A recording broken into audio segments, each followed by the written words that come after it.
Hi, I wanted to share something that happened to me many years ago, something I've never really forgotten. I'm from Ecuador, and when I was in high school, my family and I lived in a small apartment building. There were only 4 apartments, and everyone kind of knew each other. One night, a girl from the last apartment, who lived with her father, knocked on our door. She had run away because her father had gotten violent during an argument. My parents let her stay the night. That evening, while my dad was asleep, she sat with my mom and sister in the living room. They were trying to comfort her, but then she said something that made the air grow cold. She told them that a few nights earlier, she had seen someone, or something, in the neighboring apartment. A man, she called it. But this man was completely black, like a shadow made of darkness itself. No face, no features, just a solid black shape standing still, watching.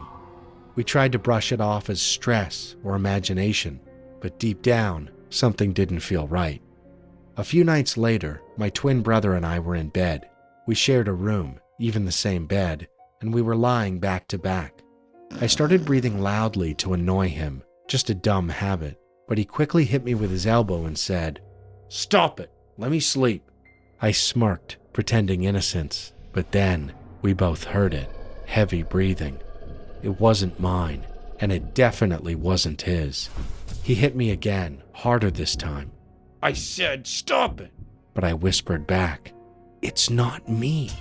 And then we froze. The breathing didn't stop. It was slow, deep, and right behind us, as if someone was standing next to our bed, leaning down over us in the darkness. We didn't move. We didn't speak. The only thing we could do was pull the blankets over our heads and call out for our mom. She rushed in, turned on the lights, but of course, no one was there. We told her everything, and even though she tried to calm us down, I could see it in her face. She believed us, because maybe, just maybe, the thing the girl saw that night was real. This happened about 11 or 12 years ago. I was a college student working as a cook at a bar and restaurant, so I was probably between 20 and 22 years old. Typically, once we closed for the night, my coworker and I would hang out and talk for a while at the kitchen entrance of the building. One night, I was driving back to my parents' house, where I was living while in school. I remember it was slightly chilly and somewhat foggy. It's usually about a 15-minute drive. It was after 3 a.m., and it had been a long shift, so about 3 to 5 coworkers and I hung out for a while after work before heading out. I was in the last 3 minutes of my drive. I had to turn right, go over a bridge, and my street was the second one down. When I was about halfway across the bridge, I saw something in the distance. I couldn't make it out just yet, but I figured it was some sort of animal crossing the road. Once I got over the bridge, my eyes couldn't look away from what I was seeing. It was a deer crossing the road, but only the upper half of its body was there, dragging itself across the pavement with no lower half at all. Deer are pretty common in my area, and where I lived, there were still some wooded areas left after new houses were built. This was a main road, and semi-trucks do occasionally pass through, though it's a bit out of the way from the nearest highway exits. The deer had been cut clean in half, its lower half was gone, and it dragged itself off the road before it eventually met its end. I moved too quickly to possibly hit it and put it out of its misery, and honestly, the deer was very big. I'm 6'3" and about 250 pounds at the time, and it was still a large animal. The next day, I went on a run before getting ready for work. I wanted to check the area near the bridge to see if the deer had made it to the field nearby.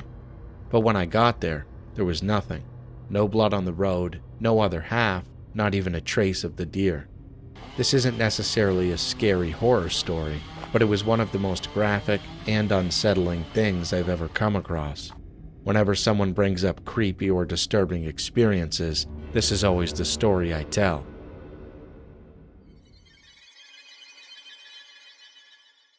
This happened in the middle of November 2023. I was 17. It was just after a snowstorm. The streets were silent, covered in fresh snow, and the sky hung low with gray clouds. Me, Julian, Dylan, Logan, Josiah, Bobby, carrying a literal axe like it was Skyrim, and Carlos. We were just out walking around town, doing dumb shit, like usual. We had just been at school and got chased off by security. Hearts still racing, we stumbled onto a snow-covered trail that none of us had ever really noticed before. No footprints, no tire tracks, just an untouched path leading toward the ocean, lined with tall, bare trees. It felt like something out of a movie, so we followed it. At the end of the trail, tucked away in the woods, was this old shed. It looked abandoned as hell. Half the paint was chipped off, the windows fogged with condensation, the wood all weathered and gray. The whole area was dead silent. No birds, no wind, nothing, just us. Julian and I were the first ones to walk up to it. There wasn't any weird smell. No dead animal stench or anything, just cold, still air. We tried the door, but it was frozen shut. It didn't budge. That's when Dylan, Josiah, and Logan caught up with us.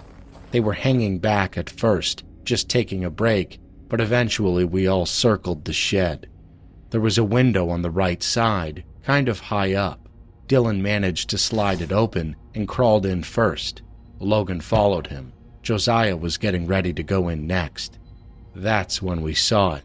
Something, or someone, peeked at us from behind the shed. It was a human-like shape, but there was white fur, or maybe pale skin, around its head. Doberman-style ears, big, dark-rimmed, human-like eyes that didn't look right. They didn't reflect light like animal eyes usually do. They just watched. Julian froze, then he blurted, "Shit! A dog! A dog! A dog!" I saw it too, but it wasn't a dog. It had the wrong shape. Too tall, too upright, too aware. Josiah didn't wait. He turned and sprinted like his soul left his body. Logan hadn't seen it yet, but seeing our reaction was enough. He jumped out the window, landed on his stomach with a thud, and I'll never forget the words he shouted as he hit the ground. "Dude, that ain't no dog!" Then he was gone, took off straight into the trees. Dylan was halfway out the window at that point, struggling, legs flailing.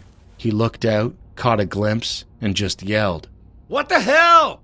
He gave up trying to squeeze out, turned back inside, and kicked the door down from the inside. The door flew open and he ran like his life depended on it, probably because it did. Me and Julian ran too, but we were laughing. That's how we deal with scary stuff. We laugh. But then Julian slipped on a patch of ice and face-planted into the snow. He laughed for a second, but when he looked back at the shed, his face changed, stone-cold serious. He got up and bolted past me, Carlos, and Bobby, who were standing near the trail entrance. We regrouped and took the trail back to the bridge. There was a tunnel under where we sometimes hung out. We were catching our breath, trying to figure out what had just happened. Julian couldn't even talk. He was pale and shaking. Logan tried to explain everything to Bobby, Carlos, and Josiah, who hadn't seen it clearly. Dylan had seen it too, but he barely said a word. He was still trying to make sense of it. 1 year later, in the summer of 2024, a few of us, me, Julian, Bobby, and Carlos, decided to go back. We found the shed again, but it was different, bigger, renovated, new wood panels, no condensation, fresh paint.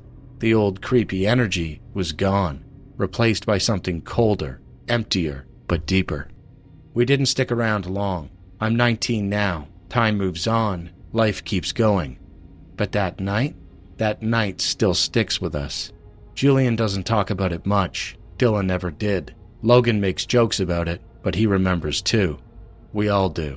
And the one thing that still plays in my head when I think back to that moment, the image of that thing peeking out and Logan's voice echoing in my mind.